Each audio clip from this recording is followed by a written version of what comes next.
Hello, and welcome to Things We Learned This Week, a show about research, facts, and combating the apparent human need to make shit up. I'm your co-host, Jacob Morrow. And I'm a very sleepy boy.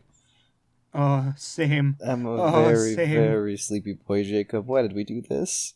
I don't know, man. Because, you know why? You know why we do this? Because of love, Jordan. And that's what this episode is all about, folks. We're talking about hearts. We're talking about fucking. You've already used one of your two for the episode. That was in like the first. That was in the first minute of the podcast. That's fine. It's all good. You know why? Because we all love each other here. We all accept and love each other. In that way. Yeah, let's no, copyright. It's Valentine's Day, babe. You are way too excited for Trying midnight. to hold back this feeling for so long. Trying to hold back this episode for so long.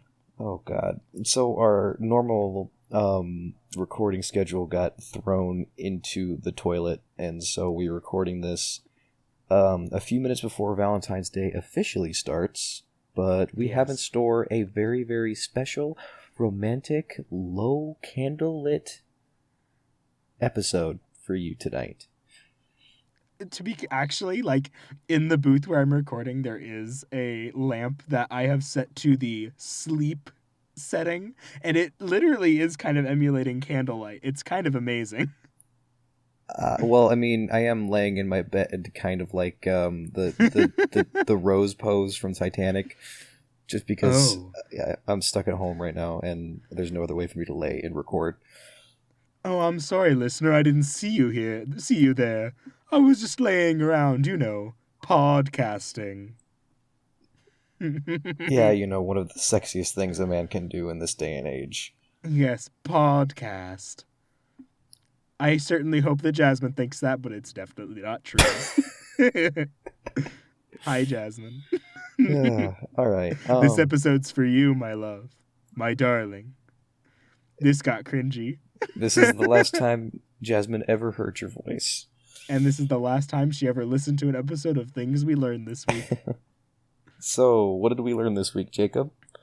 What did I learn this week? I have continued to learn more and more about how my bi-yearly sore throats work. It feels like at least twice a year I get this, one day I'll just get an itch in the back of my throat and I'll be like, it's time again. And then my throat will just be suffering for the next couple days. I can relate. It's just, it's miserable. Mm-hmm. But yeah, other than that, I have had some more geology classes that I haven't learned a ton in just because I don't pay enough attention, but... Jacob, you're there for a degree. That's a degree in geology? Whoever told you that? That ain't this man. But, no, I mean, I actually don't... I actually do pay attention a lot of the time in geology just because it is genuinely, kind of cool. Yeah. It's all rocks, but it's exciting rocks. Yes. Well, that's what it does. It rocks, Jordan. I'm leaving the call. This is over. Valentine's Day is canceled. Valentine's Day is canceled. What have you learned this week, Jordan? I've learned that you can kill the mood by making puns. But more specifically, I've actually been learning quite a bit in my environmental science class. Oh? A lot of which I will be saving for last-minute emergency episodes of this podcast. Last-minute emergency episodes? Are we going to continue to record as the world ends? I'm more talking about when I inevitably forget that we have a podcast to record and need a paper to bring up. I see. Yeah, got to get the danger stockpile built up just in case. Okay. I mean, even though we take extensive weeks to prepare our research. Oh my gosh! I've written so many dissertations just based off of all the things that I've read. My professors, they turn to me to advice on fucking Shakespeare. I don't know. And there's your second one. Hey, first couple minutes is when they gotta get used. How romantic. Regardless, all right. though. Yeah, should we get this show on the road? Let's get this show on the road. Am I talking first? Yes, you are. All right. So, I guess since we are doing our Valentine's Day episode, I feel like we should start off by talking about the start of quote-unquote Valentine's Day. Not in the way of how it first began, but in the way of the start of the term, Valentine. Oh boy. Who's that? It's the old dude that thought he had like Jesus posters on his wall, right? Yeah, I mean, he is a religious dude. Yeah, he is a saint. Yeah, just like St. Patrick's Day, Valentine's Day is technically called St. Valentine's Day. Which brought me to a strange idea. Do you think that St. Patrick's Day will ever just be called Patrick's Day? I don't like to think about that. Because it's gotten... That would be very weird. It's gotten shortened to, like, St. Patty's Day. Wait, that's not the only holiday they did, too, because Santa Claus was based off of St. Nicholas. Yeah, it's weird. So are all holidays just based off of saints? Well, we'll get into that. Oh wait, okay. Let me just live in the idea that the 4th of July was not only based on Independence Day, but a dope ass disciple that just loved gunpowder. Yo, St. George Washington. Let me just throw that one out there. I just love the idea of just like pulling just barrels and barrels of gunpowder out of his robe sleeves and blowing shit up. And that also gets into like part of like what you have to do to be one of these saints that gets their own holiday is basically you have to be a martyr. Oh no. Which is the problem with Saint Valentine is we don't know who the hell he is. Because in like the Catholic like records, there are 3 dudes named Saint Valentine and all of them are martyrs. So the only 3 Saint Valentines, they all have 3 things in common. That they're named Saint Valentine, or like, their last name was Valentine, that they're Catholic, and that they were killed. So is that why it's called Valentine's Day? Kind of. So, the leading theory off of like who Valentine was, like Saint Valentine was, is this dude named Saint Valentine, who I imagine that this incarnation was played by David Tennant, and perhaps the other ones were like Matt Smith and Bacaldi. But this Saint Valentine lived during the Roman Empire under the rule of Claudius the Cruel, because that's always like a nickname you want as a ruler is the Cruel. He sounds like a D&D villain. He sounds like a joy to be around. Mm-hmm. But Claudius, unsurprisingly as his nickname is the Cruel, was not very popular. And so, in order to like get more people to like, the word is not audition, to get more people to enlist in the military, right? Because, literally no one wanted to be in his military. But he thought that the reason that they were saying no was because they were too tied to their wives. Like, they loved their wives too much to leave them. And so he literally banned marriage. Like, he straight up just canceled marriage. And so St. Valentine was like, no. And he continued to like marry people in secret, because it's a big Christian tradition. And of course, he eventually gets caught because, when people get married, they make a big deal about it. Mm-hmm. And he was captured and then beheaded. I love this idea of just rogue underground weddings where everyone's dressed in black in the dead of night, sneaking into cellars just to sneak in for a nice romantic ceremony. People are dancing, but their eyes are they're constantly looking back and forth while they're doing the jig like with the bride and the groom, making sure nobody sees anything going on. If you just add like if you just add My Chemical Romance in the background and pounds of pot, you probably have a goth wedding. I I was mean, actually thinking like the Mission Impossible soundtrack to the vows being read. I'm into it. But another theory about the exact same dude, because like, you know, you tell someone this, right, and they go, you know, seems kind of fishy that, the dude just happened to do something that was about love and about marriage. The other version of it is even worse. So the other story that people tell as to like why he is like this saint of, why he's like related to love and like affection type things, right? Yeah. Is this story that about him, St. Valentine, being a dude who broke imprisoned Christians out of jail because they were being like abused. Mm-hmm. And of course he got caught, and he was Yeah, put, as you do. as you do when you try to break people out of prison most of the time. And he got caught. He was put in prison on death row. But while he was in prison, he caught the fancy of the jailer's daughter, and they Oh fell they no. fell in love. And he wrote her letters. He wrote her Valentine's Day cards. He That literally. is This is. And he apparently also, according to my research, the person who talked about this said that he signed off all of his letters with "From your Valentine." oh no. Obviously, That is that is disgustingly adorable. it's adorable, but this story is very obviously apocryphal, right? Mm-hmm. Um, and this literally goes in with like there may be two other dudes named Valentine, but the other two guys, like, I don't know, one of them was a bishop from a place called Intermina, which is like a city north of Rome. It's now called like Terni, and he got killed doing something Hmm. probably. And the other one was a dude in Africa who got killed for something that was probably like heroic and shit. I don't know. But the main thing is this problem of like, what does this have to do with February 14th? Like, we have, like what you were saying, we have the 4th of July on the 4th of July because that's when we got our independence.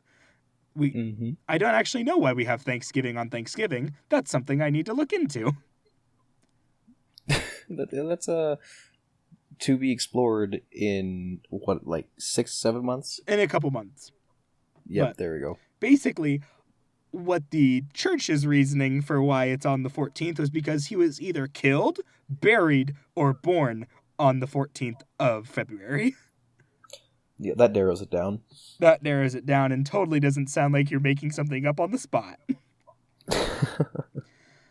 But it was more likely to be kind of a Christmas situation where it really has nothing to do with what they're actually celebrating and more about getting rid of a pagan holiday that people thought was really popular and kind of trying to morph it into something that more fit with what the early church was trying to go for. You know what I mean? Oh, yeah, I think I know what you're talking about from my research. Yeah, in the way that, like, yeah. So basically, before there was Valentine's Day, there was this pagan festival called Lupercalia. And it was based off of a Roman tradition about this festival to celebrate like fertility and romance. And it was just like so horny. Like, folks were getting naked and then they were smearing each other in goat blood and dog blood Uh, and whipping each other. And then toward the start of it, they would put all of their names on pieces of paper in like this big jar, and they'd pull pairs out and they would be paired for the rest of the festival as like a couple. People got like fucking nasty. And then of course the the church in its all like, Puritan form was like, this is sin. And so wait, what was the name of this festival again? it was called Lupercalia. So Lupercalia was definitely inspiration behind things like Coachella, right? Oh, for sure. And Burning Man? Absolutely. The thing about this festival, though, that ties it even closer to Valentine's Day is that it literally took place every year on the 15th of February. Ah. Huh, weird that it's so close to Valentine's Day. Yeah, strange And to coincidence. even make it even more of a strange coincidence, this dude, Pope Gelasius, was the Pope who banned Lupercalia and was the Pope who declared February 14th was going to be Valentine's Day. Huh. The same dude. I don't know. I think it's fishy. I just think Valentine's Day is a super weird holiday because it's always been a thing. Like even before it was this Roman like pagan holiday, and pagan basically like in its original usage just means Christian, right? Or non-Christian, sorry. It just means non-Christian. Mm-hmm. So it was like what was Valentine's Day had its like origin like as far back as like prehistory in Greek times as this celebration of Hera and Zeus's marriage. Along with Huh. along with celebrations of Cupid and stuff like that because he was also the god of love and fertility and stuff like that. Mm-hmm. But yeah, I don't know.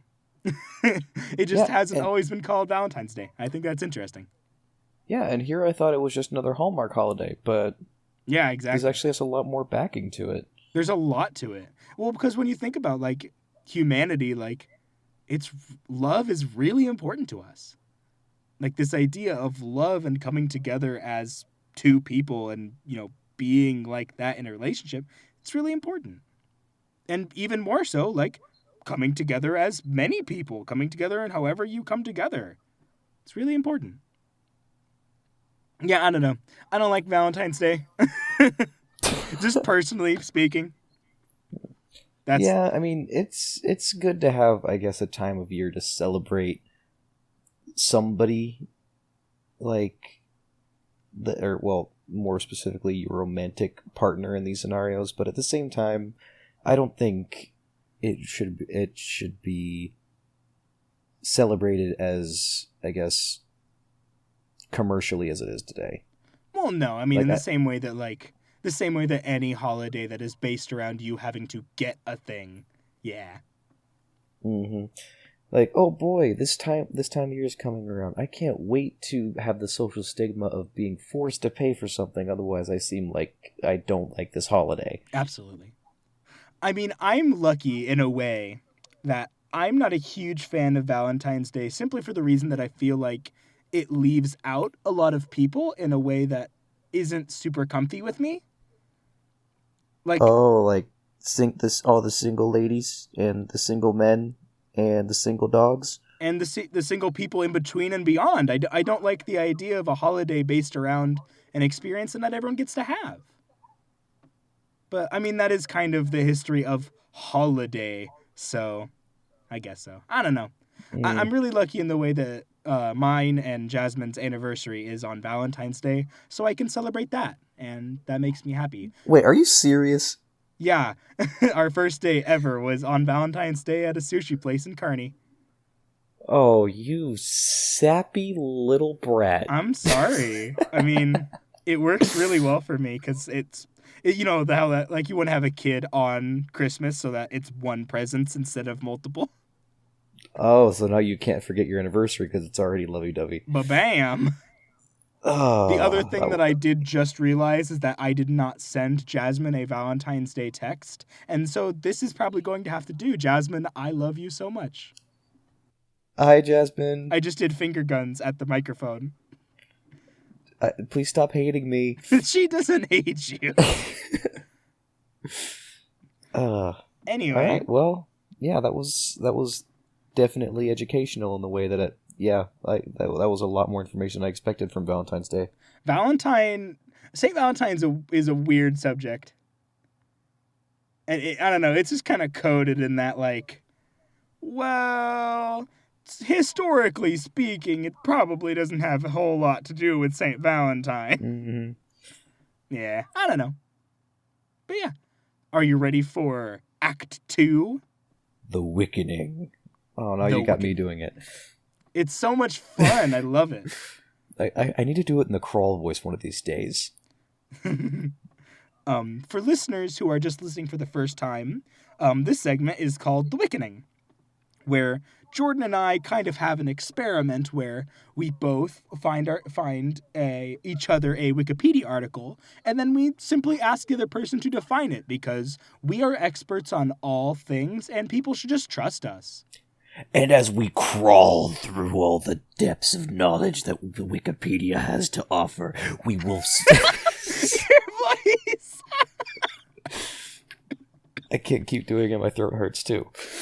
Oh, God. Yeah, the way that your voice cracked in and out of it was fantastic. I want to do that voice so well, but it's so hard. I can't. I'm not even going to give it an attempt right now. My voice is garbage. But regardless, it is time for the Wickening. All right, and I think you were going to love the one I have for you. I'm very excited. Xena Todorova. That is the real-life human being that Zarya from Overwatch is based off of. Oh, really? She is absolutely this, like, huge, just, like, unbelievably strong and amazing Russian woman who just, like, during World War II beat the absolute crap out of so many Nazis. Like, you know how Hitler, like, you know how Hitler ended his own life? Mm-hmm. That's what they want you to think. It's because this chick, whose name starts with a Z and is awesome. Xena Todorova. Xena. It's because Xena beat the crap out of him so bad in that puny little bunker of his that there literally wasn't anything left to bury. They were just like, yeah, I guess he shot himself. That's why it's a closed casket. Okay, then. But yeah, no, she is not based off of Zarya from Overwatch. I'm sorry to burst your bubble. I'm very sad. Xena Todorova was actually born the 6th of January, 1997. Okay. She's only a little bit older than me, actually. Oh, interesting. What does she do? She's a member of the Bulgaria women's national volleyball team. Competed at the 2013 Women's European Volleyball Championship and the 2015 European Games in Baku. So she is powerful and amazing. Yeah, she's a libero, too, which I think is one of the hardest positions to play. And did you say she was from Russia? Bulgaria. Bulgaria. Okay, I stand back. I was wrong from place of origin. But other than that, I don't feel like I'm all that off. Yeah, I know. I wouldn't try to pick a fight with a volleyball player. They are very strong women. I just wouldn't pick a fight with anybody who ever, just because anyone could kick the crap out of me. We don't pick fights because we're squishy nerd white boys. Yeah. Are you ready for your Wikipedia article? Lay it on me. I don't know why I continue to pick up Spanish ones, but it could possibly just be because it's such a beautiful language when it comes to, like, titles. Mm-hmm. So this one is El Camino del Diablo. The Devil's Plate. Okay. It is a restaurant that is based off of the old tale of the Devil's Platter. It was... Okay. It was basically a plate of never-ending food for anybody who consumed it on 2 conditions. Okay. What are these conditions? He who held the plate was bound to sin between every meal that the plate had to offer. So basically, anytime you wanted to eat, you had to sin in some way. I mean, I feel like you already do that no matter what. Well, I mean, we're here to talk about me, Jacob. We're here to talk about the plate of the devil. Okay, I think that's valid. The second thing is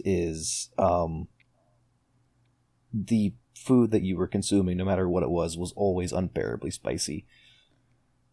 I mean, that's just because, it is El Camino del Diablo.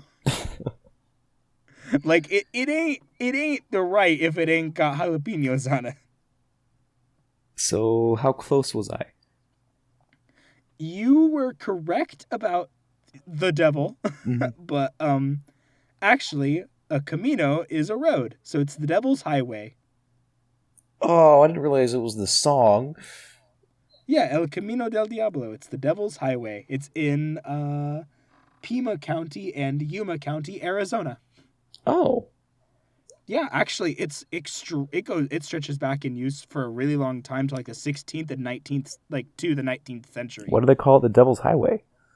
because you have to walk it. It's not Oh. like a road. It's like a path. And it's in Arizona. I get it. And it's in Arizona. It's like it stretches a really far away. But it's a dry heat. I don't know, man. I don't know if it really matters what kind of heat that is. Yeah, no, I was being facetious because people who say it's a dry heat, I have bones to pick with.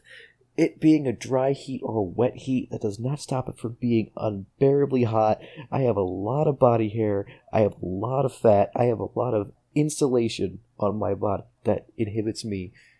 I don't know where I'm going with this. You see, listener, Jordan, if you have not seen him in person, go check out our Twitter and YouTube pages. He's a very thick boy. A husky, I think, is the best term to describe me at No, this moment. nah, 7 C's. Oh, no. Jake, It has nothing to do with your weight. It is simply just the fact that you are dense. That you are built like the brick shithouse that Casey Olsen always wanted you to be, Jordan. You eat mountains and you shit volcanoes. That's just the same thing, but hotter. Yeah, exactly. You kill, Jordan. You slay. And that's why we're here on this Valentine's Day. To get Jordan. Please don't. I didn't consent to this. I want to go to bed. It's almost 1 a.m. Why are we still doing this, Jake? I'm tired. It's cold in my room. To get Jordan. I'm alone on Valentine's Day again. I'm kidding, by the way. This is perfectly to get fun. Jordan some sway with the ladies. But yeah, so that's the Devil's Highway. It's also known as Camino del Muerto, like the Road of the Dead, because it's so, harsh and unforgiving since it's in the desert. Is that like Ghost Rider's commute? Yeah. You remember that scene in Ghost Rider where he goes in like the really big dump truck and turns it? Jordan, I'm about to admit to you that I've never seen Ghost Rider. You're not missing anything. I did not imagine. He seems like a very weird Marvel character that does not feel very interesting. His comics were cool, but in the movies, Nicolas Cage... This was right before Nicolas Cage started to go off the deep end with a lot of his movies. Jordan, what the fuck do you mean? I mean, this was when he was sane for a little bit, like, post National Treasure. Jordan, are you talking about when was he... Waterworld? Con Air came out in 1997, and you're trying to convince me that this man was ever, like, doing movies that made sense? You got me there. Put the bunny back in the box, Jordan. That movie has a moment in it, and can stay in. I've cut out a lot of this episode so far, listener. Now that I'm here with you and I'm pulling the curtain away, I just want you to know how much of this episode I've cut because it's so late and my brain just will not stay on topic. This has been the worst cutting episode in history. It's pretty bad. Anyway, there's this scene in Con Air that I'm about to fucking describe to you. There's a fourth one, maybe? I don't know at this point. It's really late. But there's a scene in Con Air where, basically, concept, cons in the air. It's like a prison on a plane. That's the plot of the movie? That's the plot of the movie, is they got a bunch of, like, prisoners from a supermax, and they put them on an airplane. And they're, like, transporting them from one place to the other, and of course, they're on an airplane. It's gonna go bad. Noted. It's a pretty good movie, honestly. There's this moment in it where, they're fighting below deck, right? Like the prisoners are taking over the plane. and this dude is trying to hide down in the like lower deck, right in the cargo area. Mm-hmm. And Nicolas Cage is fighting someone else on the plane, and he hits a button, I think, and it makes the wheels go down. And this dude who's down there in the cargo bay was like on one of the wheels, and so he's there clinging to one of them, and it kind of flashes back and forth between him on the wheels, and he falls off. Like you see him fall off, right, in one scene. Much like the very gut-wrenching scene in Toy Story 2. Similar, actually. No, this is when they're already like, up in the air. Mm-hmm. But no, it cuts away and it does like a bunch of like the rest of the scenes from like what you would expect. Like the story progresses, and then a couple like maybe 20 minutes later, the scene cuts and it's two people sitting in a car at a stoplight. And they're just having a mundane conversation. And all of a sudden, the dude who fell off the plane earlier crashes into the hood of their car. It's in the middle of the movie. I mean, it's so fucking funny. I think I need to see this movie now. That sounds... I don't even know. It's bad, but it's such a good flick. It's just excellent. Like, I would honestly recommended listening or I guess watching for any listener. It's excellent. Oh, I need to buy that on DVD. Anyway, would you like to do your topic, Jordan? Yes. What are you talking about this week? Since we were doing the whole Valentine's Day thing, Jacob did the origins of Valentine's Day, which we didn't discuss beforehand, and I'm so happy we didn't do the same thing. Yes, we were very frightened. I decided to focus more on something that's topical today, and that is the Necco candy hearts, and more specifically, their recent discontinuation. I'm sorry, are you talking about the cat person? No, Necco. That makes me sad. But at the same time, that is definitely also like Necco, but thick. Jordan, it's 12:27 right now. What do you expect of me? Moving on. Please continue. So, I won't delve into the history of giving away candy on Valentine's Day, but more so how those chalky Necco conversation hearts got to be what they are today. Flavor chalk babies. Yes, flavor chalk babies. Pixie dust in shaped form. With print on it. Yes, that's the gist. We should have tried to snort those in the 6th grade. I did? What? Yeah, me and my friends, well, I wasn't 6th grade, it was more 3rd grade. That was back when snorting pixie sticks was a thing. That's what I'm talking about. But, like, you guys crushed up the candy hearts and snorted them? Yeah, one of my friends used to watch, I don't even know what the show, I think it was The Sopranos had a cocaine scene in it or something. Oh my god. Well, yeah, I mean, isn't it about the mafia? I believe so. But Sopranos was big about that time, and I think he watched it with his parents and then said that, hey, these guys were crushing up sugar and then snorting it, and I think and we did it, and I remember my nose hurting, and then we got in trouble. It's one of those moments where I wish that I was in my teacher's head when they caught me doing X. Just because I want to know what their thoughts were like. Like, I want to know when, shit. I hate it when I'm about to start crying on the show. I'm sorry. Why are you crying? I don't know. Jake? It's really late. Are you okay? I'm not okay right now.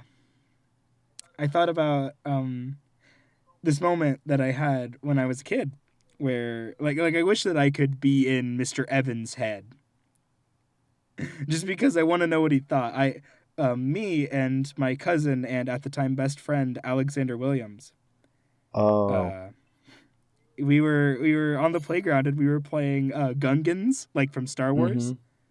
Like they had these like blue electric ball things that they would like throw at the robots and they would short circuit, right? Mm-hmm. But basically all that we took from it was, oh, they throw rocks. Oh no. And so we were just having like a rock battle. We were just throwing rocks at each other. We were having a blast.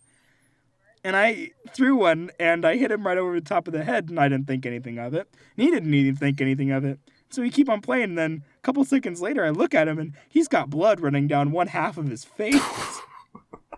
And he's got this, like, you know, white blonde hair, like blonde hair. And I'm like, oh my God. And sorry.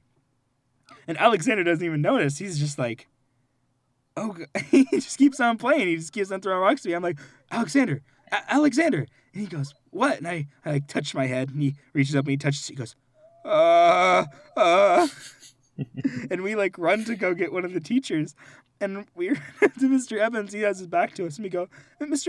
Evans. And he turns around and he goes, hey, oh, shit. Did he actually say, oh, shit? Yes. We were in like kindergarten. And I like, he went inside and I sat there and I felt really bad, and I came in and we talked. We were like, yeah, we were just playing, like we didn't mean to hurt anyone. And they were like, yeah, we understand, like it's okay, like just say you're sorry. I'm like, I'm so sorry, Alex. He's like, I'm so sorry too. Like we were kids, like we weren't fighting. And I get home and my parents know about it, and they made me bring him Chex Mix to make up for it. And I ate a lot of that Chex. I ate a lot of that Chex Mix. My dad's going to listen to this, and he's going to be like, that little son of a bitch ate a lot of that Chex Mix. Because I remember them telling me, like, I remember mom and my dad being like, you can't eat that Chex Mix. And I did. So they gave you Chex Mix to repent for your sins, and then you sinned more by eating the... Jacob. I'm like crying right now. Oh, I'm sorry, dude. I'm sorry. I'm sorry. Alexander passed away a while back, and it's just a lot. I'm sorry. Like, Jordan knows this, but listeners who aren't, like, you know, close family, like, yeah. So it's just a lot, and it's great that I have memories like that to think back to. I mean, also, like, snorting, like, you know, pixie sticks with him and crap like that. He's a weird kid. Anyway, please tell me more about Candy Hearts whilst I mute my mic and cry. Crap, now I just keep thinking about what happened with Mr. Evans. Do you remember when he had to break up a fight between me and somebody in my class? No, I do not remember when he had to break up a fight between you and somebody else. So the one time I ever got in an actual fight in high school, I'll keep names out of it, but I'll just use fake names. So me and me and I think it was Jaden and... Oh, I know Jaden. I remember Jaden. And Caleb. There was a fight going on about a football. We were just playing touch football, and there was a little argument breaking out about somebody going over the line or something like that. And Caleb threw the ball at Peyton, and then I defended Peyton. Caleb and I ended up rolling around on the floor. Like, we didn't throw... You took Peyton's side? That was before... Okay, that was before... You're not Peyton. You took Jaden's side? Yeah, that was before Jaden... I knew Jaden was a bad person. But... Well, I don't think that he's a bad person. I just think that he's not the kind of person who I thought that you would side with in that argument. Well, it gets better later on. But... So, while me and Caleb are rolling around on the ground, I actually got my hand stuck in his braces at one point. Yeah, I ripped off some skin on my pinky. I still have a scar. But while that's happening, Mr. Evans sees it happening, and then he just starts blowing his whistle, and you know how he used to work out sometimes during lunch? Oh, God, yes. So he was wearing his pink short shorts, and he just comes full sprinting down the hill, like perfect sprinting stance, arms at perfect 90-degree angles, pumping as hard as he can. That dude, honestly, all the girls at that time talked about how hot he was. And it is only now in retrospect that I realize that dude was ripped as hell and he was hot as hell. Yeah, there was I remember that. Yeah, yeah. Um, Anyway, but no, like, Mr. Evans is great. And I do actually remember that on Valentine's Day, he gave out candy hearts. I do remember that. hey, it all comes full circle. Awesome. But I do remember it being because they. I do remember him only giving out so many because they were loaded with sugar, and he was not thinking they were very healthy. Mm-hmm. Well, they are mostly sugar. They are predominantly sugar. Anyway, Okay. go ahead. So, the origination of candy hearts the original idea first started about 1847. A Boston pharmacist by the name of Oliver Chase was... Pharmacists create everything, I swear to Yeah, God. no, well, I mean, this was a time that sugar was... they thought it was medicinal. Yeah. Well, they also thought that basically everything was medicinal. They were like, yeah, if you smoke a pack of cigarettes, you'll probably be fine. So, what was popular at this current time were lozenges. Okay. So basically, cough drops today, but they were softer and more chalky. Okay. Like those, like similar in consistency to like the candy, like cigarette things. Yeah, like candy cigarettes or the hearts that we had up until this year. Well, they feel like they were of a different consistency, but maybe I'm wrong. I don't know. Continue though. So they were produced pretty strangely. So Okay. how they were basically made was they had these copper pots over open flames that they would fill with nut or seeds. Nuts or seeds, Jacob. Nut. You did not put an S on the end of that word. Don't act like you did. I'm tired. I'm sorry. My mouth isn't They working. would fill it with nut or seed. I realize this is a Valentine's Day episode, but God, we bring it all. We make it all like the old Valentine's Day. Lupercalia up in here. Continue, please. I'm losing my mind. So basically, how Oliver Chase started making his lozenges was he would roll ropes of sugar and gum, like some sort of gum substance dough, mixed with medicinal ingredients, and then he cut them into tablets. Okay. Like heart-shaped tablets, or were they like circles? No, they were originally just circles and squares. Well, they were originally just squares, the way he did it. Oh, man, I would totally mess with a cube. Oh, man. They weren't quite like the icebreaker gum we have today. But, oh, man. As he kept making these, there was a higher and higher demand for lozenges because they were just the popular medicine at the time.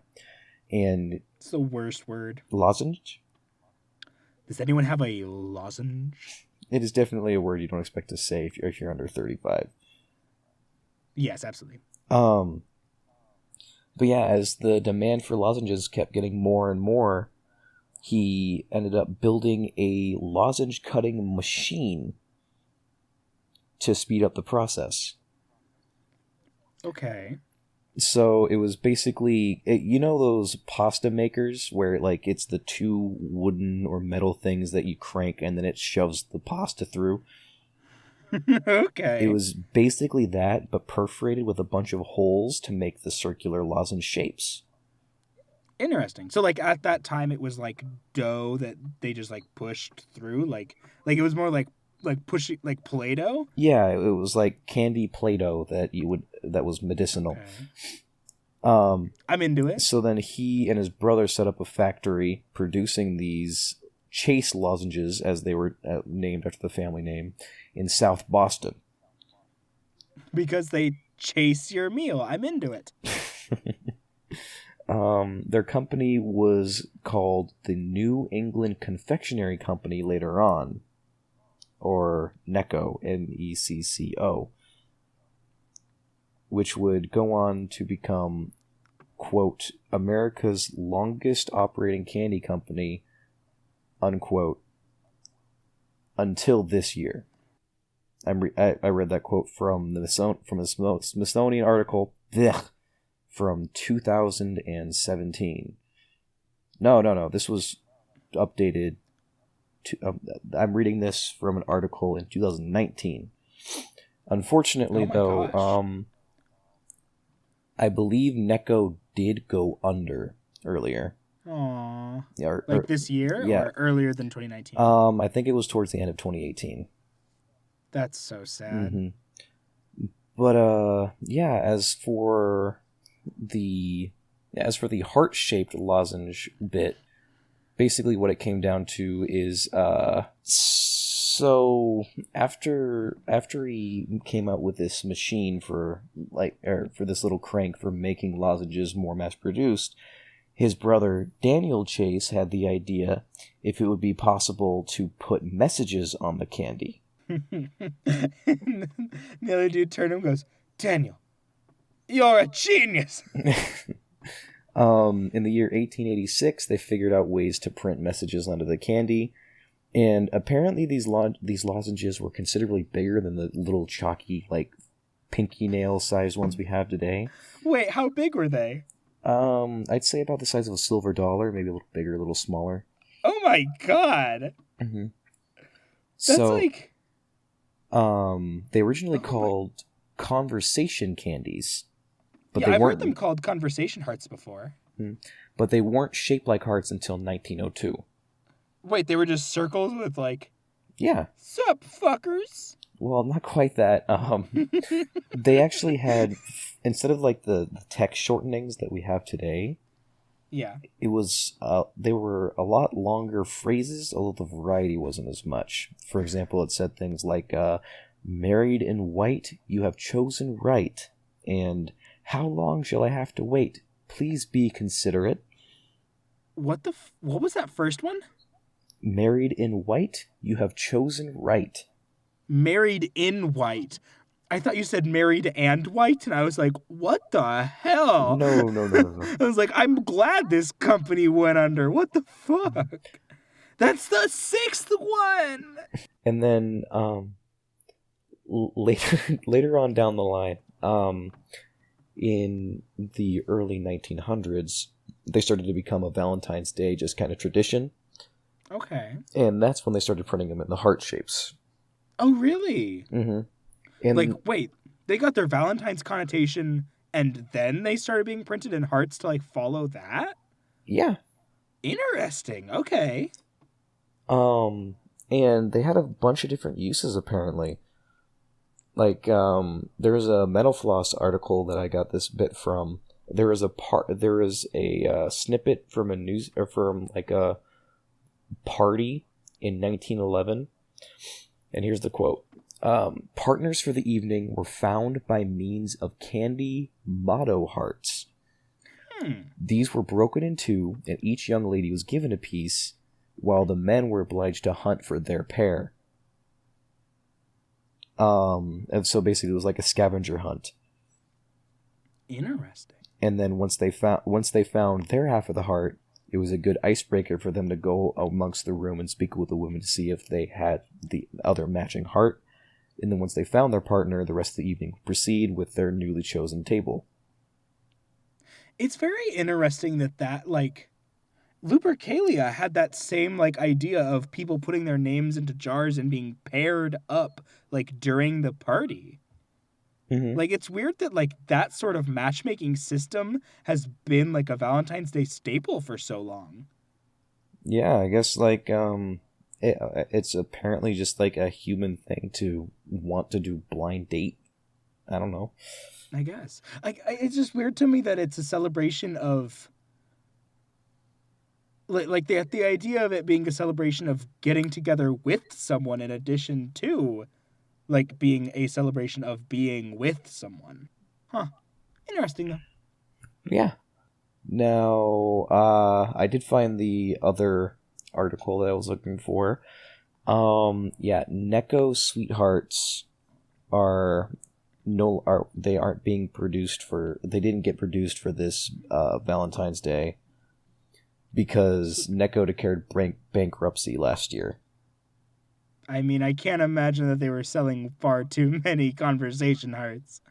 Actually, they made up to 100,000 pounds of the candy a week to prepare for Valentine's Day each year. So perhaps they just made too many. I don't know if it's just like people stopped buying the candy, or if they overproduced, or if they just kind of. Perhaps since they're not the people who sell it themselves, right? They sell it to businesses. They had already produced too many, and stores still had so much candy that was already still like okay, like it hadn't gone bad or anything. Mm-hmm. So they had no one to sell to because everyone was just sitting on their current stockpile. Huh. So one day we'll run out. Yeah, it should be interesting. But yeah, it says here that the Necco company had a reported 80% of the market share when it came to candy hearts. Interesting. So they produced 80% of the candy hearts for Valentine's Day every year. Interesting. But yeah, that is my spiel on the candy heart and its origins. I mean, it is quite interesting. I have always actually been pretty fond of them, actually, just as, like, desk candy. Like, because that's what they always were at school, was, like, you'd get, like, a handful of them on Valentine's Day, and you'd just be munching on them all day long. See, their consistency reminded me of the marshmallows and Lucky Charms before you add milk, and I don't like that in my mouth. Jordan, I will straight up eat the marshmallows. No. They need I will to go be... through that bag and eat the marshmallows. You cannot eat Lucky Charms dry, dude. What are you thinking? Jordan, I ate erasers until I was today years old. And that was today's podcast. Thanks, folks. Today's episode was brought to you by erasers. Not a snack. Crunch a snack. Not a snack, no matter Put how them much in your mouth. I don't care. Swish them around. Spongy little snack for you and your pack. I don't care how nervous you are. Do not eat your erasers. It's just ruining it for the next person that picks up your pencil after you lose it. They're like marshmallows for your pencil. Eat them. The best ones are on the new pencils because they're still spongy. Old pencils, they're so hard, it's awful. All right. It's so late. Credits. Thank you to the beautiful, wonderful, and amazing Jasmine Frank, who I love so much, for making our cover art. You can find more of her work at jasminelene.com or at jasmine.lene on Instagram. I somehow have not changed the Google Doc. It still says Jasmine Frank on Instagram, but that's wrong. Jordan, where can we find you at? My grave. Me too.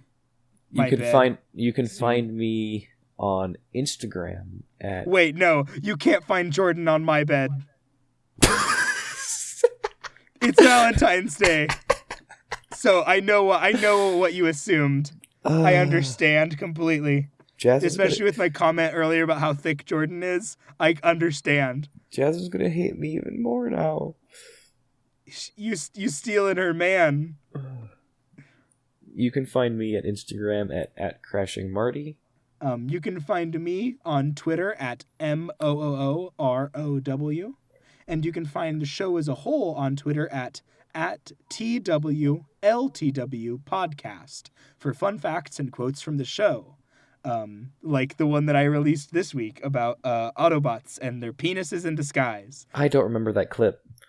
That was recorded. I don't remember what episode that was. But yeah. You can like us on Facebook at Things We Learned This Week and join our Facebook group, which is called Things We Learned This Week Scholars, to talk about things that you learned this week. Do you have questions or comments? You can email us at twltwpodcast@gmail.com. You can find all of our sources in the show notes. Yeah. What is that called? If you'd like to rate and leave a review on iTunes, like literally, thank you. Don't use this as a Thanks. model. We're not usually this out of it. Thank you for doing that. I trust you. I trust you, and do you know why I trust you, listener? Because in the spirit of Valentine's Day, I want you to be my Valentine. I've got this card for you. And it says, drive home safe. See you later, next guys. What? Jordan, say bye, please. I'm all alone here. I'm young and wild and free. All right. Good night, everybody. No brothers left, and there'll be no more after me. Good night, Jacob. Drive home safe.